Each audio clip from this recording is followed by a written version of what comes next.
Meanwhile, Brazil is also making some advances in transportation. The president there wants to improve bus services. This is in response to last month's protests over a fare increase. These protests have seriously dented the government's popularity. CCTV's Paulo Cabral has more from São Paulo. It's not easy to move around in São Paulo. Landimara Silva knows that firsthand. It takes her 2 very uncomfortable hours to commute to work and even longer to return home at night.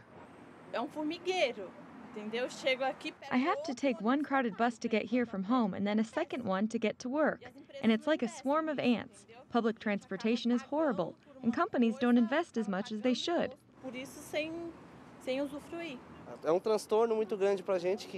We never know what time the bus will come, and when it comes, it's always full.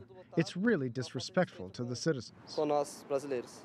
Buses in São Paulo are crowded and slow, but they make up the backbone of the public transport system in the city of 11 million people, 55% of whom rely on public transport. Those who can will drive a car, and actually the auto industry in Brazil bet successive production and sales records over the last few years. But in the end, this is part of the problem, because more people are now stuck in traffic jams that just keep growing year after year. Last month, many took to the streets in massive protests triggered by a 10-cent hike in transport fares for a service generally perceived as very low quality. The authorities gave up on the price increase. On Wednesday in São Paulo, President Dilma Rousseff announced that about $1.5 billion in federal money would be invested to build 99 kilometers of new express bus lanes, among other infrastructure projects.